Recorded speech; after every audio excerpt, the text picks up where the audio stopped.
Hello, welcome to ITV News Meridian. Your headlines in the Thames Valley this Wednesday evening. Emergency plans are drawn up to renationalise Thames Water. The company is billions of pounds in debt and on the verge of collapse. Thank you and goodbye. 3 Hercules leave RAF Brize Norton to begin a final farewell to the aircraft after more than half a century of service. It's a really poignant day for everybody in the Royal Air Force. Also tonight, grey skies, but nothing to dampen the atmosphere at Henley. We're there for the second day of the famous regatta. And I'm on the third tee of a golf course in Newbury with what could be the oldest group of golfers in the country. What's your combined age, chaps? 370. Sounds like my handicap.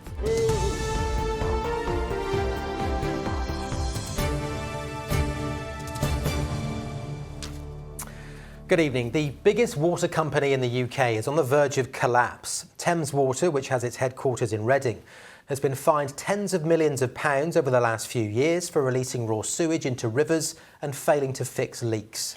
But the company is no longer viable, with debts of around £14 billion.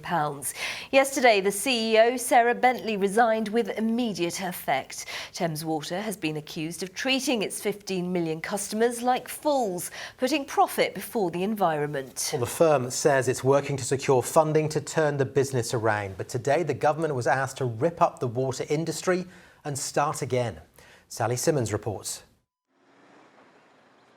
A huge hole outside one family's house near Didcot, just adding to their fury with Thames Water. When they got back from Glastonbury in desperate need of a shower, their taps ran dry. We arrived home on Monday evening to find that there was no water in the property, none at all. So no ability to use the showers, no ability to use the washing machine, no ability to get into a toilet. Well, you could get into a toilet, but you can't flush the toilet. Yesterday, the CEO of Thames Water, Sarah Bentley, resigned after less than 3 years in post. The company accused of putting profit before customers. And over the last few years, they've been fined tens of millions of pounds for releasing raw sewage into rivers. I've seen a massive amount of pollution being pumped into the rivers, and they always talk about it being when there's been a lot of rain. That's not the case at all. It's dire at the moment. They pollute into a river, which then flows into the Windrush, which then flows into the Thames, and again, that's awful. It's killing all of the fish. It just doesn't seem that in the 21st century that we are still worried about water. That's a Victorian thing. Water pollution is nothing new, as this clip from the 1950s shows. It's a polluted river, like so many more. A good day's fishing is anything but guaranteed nowadays to the angler trying his luck at the nearest stream. But when the water companies were privatised in 1989, the belief was that bigger bills would pay for more investment to upgrade a Victorian system. Today, the government defended the sell-off. Since privatisation, capital investment in the water industry has been 84% higher than it was pre-privatisation. It's not for me to comment on the individual financial position of a water company. Oi! Thames Water released an advert promoting its upgrade work, while today it faces special administration by Ofwat, the first water company to do so. Ofwat say they will continue to focus on customers' interests. And while rumours of a 40% increase in bills circulate, one Surrey councillor says water's been spilling from leaks for years while they've suffered supply cuts. Today I'm in a place in Ewhurst. I've been driving around the area, checking up on some of the leaks that we have here, some of which have been running for 4 years plus. Thames Water says it's working constructively with shareholders to secure new funding needed to support its turnaround. Sally Simmons, ITV News. And you can find more on that story, as well as what the nationalisation of Thames Water would mean for customers, on our website, itv.com/Meridian. Let's get some other news. In police investigating an assault in Aldershot want to speak to this man. Officers were called to a report of an altercation involving a group of men on Union Street at around 2:20 p.m. on Saturday the 17th of June. 2 men aged 24 and 25 were assaulted by the group, who were using a chair and other items as weapons. One suffered a head injury.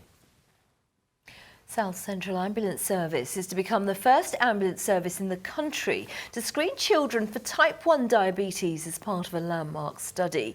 Research paramedics and nurses will carry out testing on children aged 3 to 13 in GP practices, schools and community centres across Hampshire. It's part of a national research project. 2 RAF Hercules planes have left RAF Brize Norton for the final time as the aircraft is retired from service. The transporter planes used by the RAF since the 60s to move troops, weapons and cargo set off from RAF Brize Norton in Oxfordshire this morning.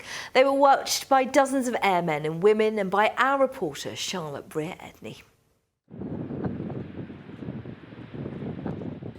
Lifting off from the runway at RAF Brize Norton for the final time.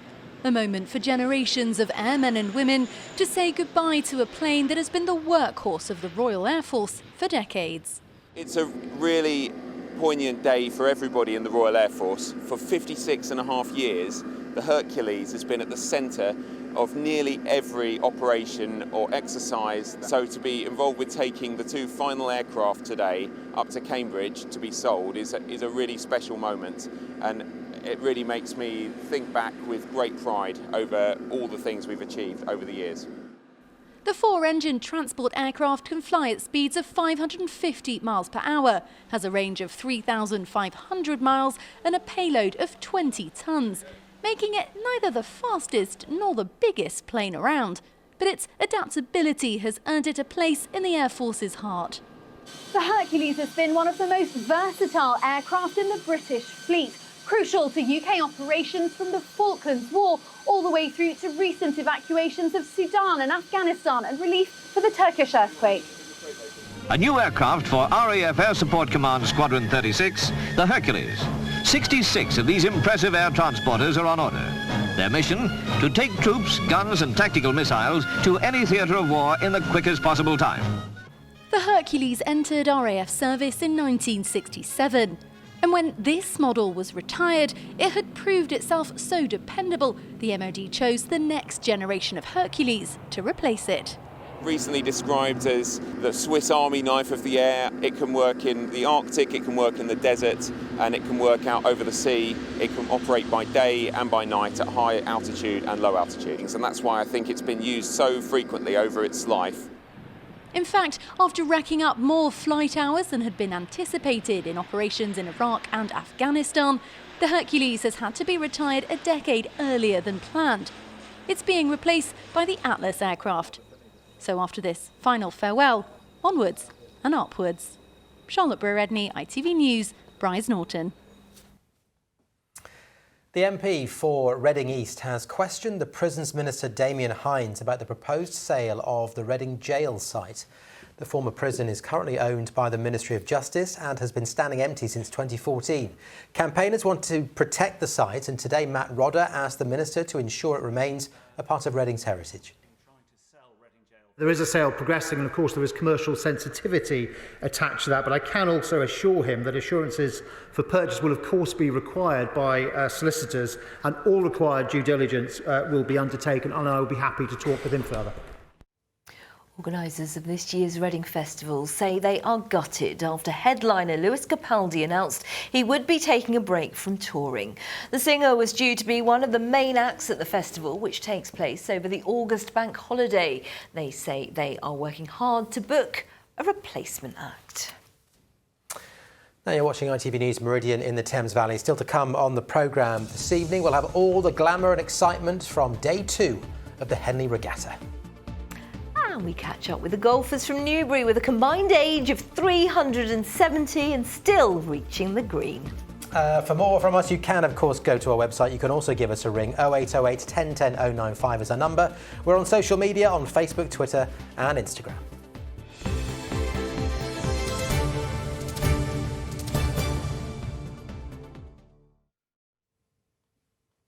There are warnings about how social media is being used to offer people desperate for a baby the chance to find a sperm donor for free. Well, the industry regulator, the Human Fertilisation and Embryology Authority, says the number of children born from sperm donation has tripled in the last 15 years. and some people are choosing to go online rather than through a fertility clinic, which can take time and money. Well, unlike an official sperm bank or centre, there are no regulations when it comes to private donors, and questions are therefore being raised about the safety risks of free sperm donation, as well as the ethics surrounding it. Amrit Birdie has more. Erica always dreamt of being a mother, but she knew it wouldn't be a simple journey. So she, like thousands of other women and same-sex couples, joined an online sperm donation page in the hope of meeting a suitable candidate. When I had a look at the options, I knew that I had the ability to use a fertility clinic or to find a known donor myself. When I had a look at what was available at the time, there were men that were offering sex online. I thought it was wrong to be put in a situation whereby you would be asked for sex in circumstances whereby you can be quite desperate to have a baby. I think it's quite wrong. Erica's experience is far from uncommon, with hundreds of social media groups dedicated to offering free sperm. And posts from women in these groups, which specify they are open to natural insemination, in other words sex, receive far more interest from potential donors. As part of this investigation, I joined one of these online groups, and under a pseudonym, I posted a message asking for a sperm donor using artificial or natural insemination. Within a week, I was flooded with messages from men asking where I lived and offering up their sperm. PM me if you're still looking for a donor. Hi, what's your location, please? Hi, you looking for free sperm donation? Other posts on the group included women who'd been let down by sperm donors at the last minute, or been asked to pay for the donation, which is illegal in this country. There are also many health risks when it comes to using a private donor, with fertility clinics like this one in Southampton strongly advising against it. The fertility centres are highly regulated, so they're protected medically, legally and ethically. In our centre, you would the sperm donor will be screened medically and also, of course, undertake infection screening to ensure that they are infections free. After her experiences looking for a donor on social media, Erica decided to start a sperm donation website with strict safety procedures. We always decided to go with the HFEA guidelines because we believe in them. We have a report abuse system. We don't allow anybody to offer sex or NI or such like. And we actively monitor all the profiles to make sure that everything is legit. It's Erica's hope that by highlighting some of the risks, fewer people will have to go through what she did when trying to start a family of their own. Amrit Birdie, ITV News. Well, let's talk to Rachel Cutting from the regulator, the Human Fertility and Embryology Authority. Rachel, some alarming issues raised in Amrit's report there, including the suggestion of natural conceptions. What's most concerning about these online groups as far as you're concerned? Well, women accessing treatment using sperm outside of a regulated fertility centre put themselves at risk. The sperm that they use from someone who isn't within a licensed centre might not be screened appropriately for sexually transmitted diseases, might not have their medical history, and they might have donated multiple times, whereas in a clinic they can only donate to make 10 families. So it is very concerning, this.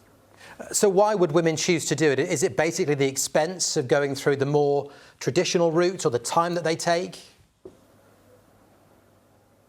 It may be that there is expense and cost comes into play because very often women accessing fertility services either as a single woman or in a same-sex relationship might not be able to get NHS funding, so they might consider the costs, but there are a lot more implications to consider, especially for a child growing up, which is why I would definitely recommend having treatment through a licensed HFEA centre. So do you think then there needs to be better regulation of this sector to improve things, to make it safer for more women? We do have effective regulation, and this is why we're urging women to go to a HFEA fertility clinic. You can find the details on the HFEA website. We have a section called Choose a Fertility Clinic, and that you can go to that. Unfortunately, the HFEA at the moment don't have any remit to regulate outside of a clinic. But what's really important is raising awareness of those risks and to strongly encourage women to go and have treatment that's safe and effective in a clinic. OK, Rachel Cutting from the HFEA. We have to leave it there, but good to talk to you this afternoon. Thank you. Thank you. Next night, there are fears that people who rely on the post office could be left isolated as more services move online. Well, at the moment, you can get face-to-face help for DVLA services, including driving licence renewals and vehicle tax, until next year. But there's concern about what will happen after the contract comes to an end. Here's Katie Ridley. Oh yes, of course. It's not just for sending letters and parcels. The local post office plays a vital role in supporting the community and offering services that would otherwise need to be accessed online. So today, DVLA services are provided at 5,500 post offices. We do licence renewals in person, face-to-face. We stock the forms if people want to apply by post. You can tax your vehicle, so take in a renewal from the DVLA and pay in person. And we also do international driving permits. Earlier this month, the DVLA agreed to extend its contract with the post office to provide these face-to-face services until the end of March next year. But there are growing concerns that when it's up, that contract will not be renewed at all. The DVLA says it wants its services to be accessible as quickly and as easily as possible. But this post office in Portsmouth worries that services could be moved online, leaving some customers isolated. A lot of people will struggle doing that, especially elderly people that prefer face-to-face interaction. You know, people from different backgrounds, language barriers, I think they need that face-to-face interaction, so that'll be missed. So I think it'll be a big challenge for the community. Anthony has used the service before to renew his driving licence and says he'd be lost without it.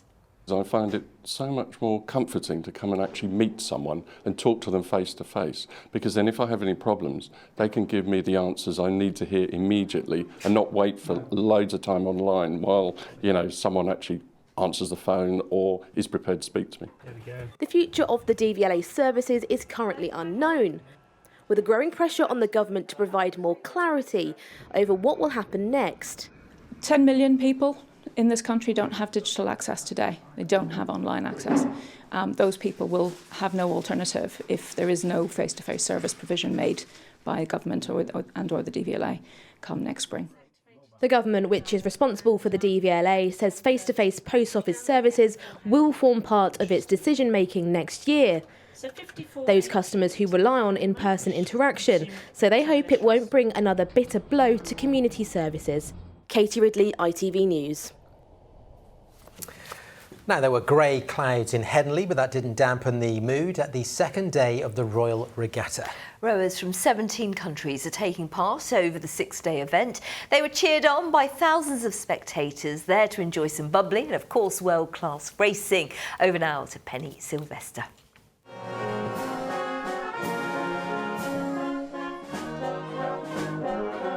Ex-service men and women of the British Imperial Military Band provided the musical backdrop for day 2 of the regatta. Thousands of rowing fans and those here just to enjoy the occasion donned their finest for the annual feast of entertainment. We've come down with our school actually, because every time in year 10 we usually come down, but of course we were in COVID year, so we've decided to come down now. We've come with friends, so it's a friend's birthday, so we're celebrating her birthday today. Yeah, just glorious weather, the scenery, watching the boat, just a lovely day out. What do you think about Henley Regatta? I just love it. I just love it. What's not to love? Just look at it. It's the atmosphere. It's vibrant. It's full of athletes, and you know, it's just a fabulous little town. It's just a great time of year. This is a world-class sporting event with hundreds of crews from around the world gathering on the banks of the River Thames. Among them, some of the best young oarsmen from Ukraine. They were invited by a German rowing club to make up a crew to compete here. It's a great experience. Especially, of course, for Ukrainian rowers. who fled the war in 2022 came to Hanover, and they wanted to show that unity and solidarity is possible. The sun may not have shone quite so brightly on the Henley crowds today, but securing a ringside seat to watch the action is not necessarily to be found on dry land. The international rowing talent here is impressive. Olympic, world and European champions chasing the silverware, and mindful that the Paris Olympics are on the horizon. The elite events are always extremely strong. We've seen great international competition already, and it's really aspirational for many of our international crews, especially from Australia and New Zealand. The international crews that you see certainly from my country, are the best of the best, and it's just fantastic for them to have the opportunity to race against the best of the best in their categories globally as well. Well, let's talk to Penny again for more on this. Penny, it is a long-standing tradition that never fails to disappoint, isn't it? Matt, it only disappoints when the weather's bad, and believe you me, I've been here when the weather's been bad, but not this year though. The racing format is pretty straightforward. It's two boats compete against one another upstream for a mile. The first past the finish line is the winner and goes through to the next rounds. And this year the regatta organisers are trying to widen the appeal of the sport. Rowing is regarded as something of an elite sport for the well-heeled, and that's something the sports leaders are trying to change. I'm a white, middle-aged man who was educated at Eton and Oxford. I love rowing and I was really successful at it. But what we've got to embrace is the fact that people from all sorts of backgrounds can be successful and have that same track record in rowing, whether that's Henley or outside. It's beholden on us as custodians, as stewards, literally, of Henley to broaden its appeal. Well, that's a work in progress, of course, and competition here is brutal. Think about this. An Australian crew this morning, halfway round the world, within 200 metres of the start of their race, it was all over. They clashed with the Harvard crew, steered into them, and they're on their way home. Yeah, not good, but usually a brilliant event if the weather holds. Penny, thank you very much. Now, these are the oldest swingers in town, a group of golfers in Berkshire with a combined age of 370. Jim Dearlove and friends tee off every week at a club in Newbury. Well, Jim is 102. The others are a bit younger, but are all chips off the old block. Officials at the club say the men are certainly their oldest players. Derek Johnson's been to meet them. This is Jim Dearlove. That's it, Jim. Jim's 102 and likes playing golf with his friend Thomas, who's 97, Cliff, 88, and Ian, a mere 83.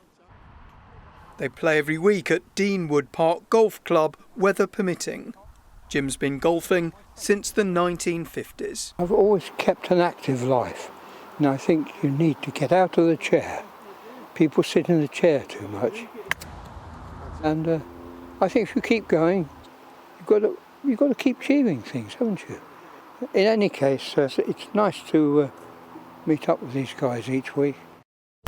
Cliff, you're all of a pretty decent standard, it has to be said. You're quite proud of that. Yes, indeed, considering I didn't start till late. But yeah, my grandson plays off about 5 or 6, but his dad taught him when he was 4 or 5. So we do try. Yeah. Yay! Together, how many years have they got? An astonishing 370. Do you think there's an older bunch of golfers in the country? We were just saying that to ourselves when you were filming. Somebody's going to come up and say we've got an older bunch here, but we're quite happy with our 370 years. But we've been playing for about 8-9 years together, the four of us, and gradually aged together. Certainly Cliff would be with the top 10 oldest, and yet still, 14, 15 years behind Jim and 10 behind Tom. So inspirational, really, that they can keep going. We're doing our best to maintain some sort of standard, but it's really good fun. I get a record round every week. Nobody at 102's got any figures in anyway. We're still a bit competitive. I've had 3 hole-in-ones. They all say that. I have. I just enjoy being out in the open with them. With these lads, it's good fun, really. Golf's not everyone's cup of tea, but this lot will carry on clubbing. Derek Johnson, ITV News, Newbury. Just brilliant. Let's get you weather now. Here's Amanda Houston.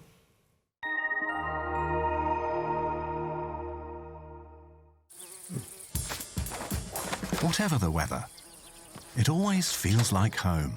Vaillant Heat Pumps and Boilers sponsor ITV Meridian Weather. Hello again. Hope you've all had a lovely day so far. So quite a change in the weather setup as we go through the next 24 hours or so. There will be a lot of cloud across the region with some outbreaks of rain at times, and it is finally going to be feeling less humid out there. So let's take a look at the bigger picture. Well, you can see here it's quite a messy scene across the UK. We do have various frontal systems crossing, bringing cloud and some much welcome rainfall for many. Then you can see the winds turning around to a more northwesterly direction. That's going to bring in fresher air, and finally, as I say, we lose that humidity, so much more comfortable for sleeping in. Although not like that tonight, still going to be another sticky one for many. We've got some clear skies around at first, and then thicker cloud as we move through the night. Some outbreaks of rain, could be some heavy downpours in places. You might even hear the odd rumble of thunder too. And as I say, temperature for some areas not falling below 17 degrees, but you can see that slightly fresher air will be tucking in from the west. So the further east that you are, well, a bit of a cloudy start to the day tomorrow morning with some outbreaks of rain, but eventually that will push its way eastwards, and behind it we'll see some bright or sunny spells developing. Just one or two showers as we go through the afternoon, but for most of us it will be a dry day and feeling fresher and less humid than of late. Highs there of 21 degrees, and the sea states there are slight. And speaking of which, got high tide at Southampton, 7 minutes past 8 in the morning, and again 8:38 in the evening. So looking further ahead then, it looks like we'll see a few more showers as we go into Friday, but then things looking better as we approach the weekend. Maybe the odd shower, but for most of us dry, sunny, highs there of around 21 degrees. Vaillant Heat Pumps and Boilers sponsor ITV Meridian Weather.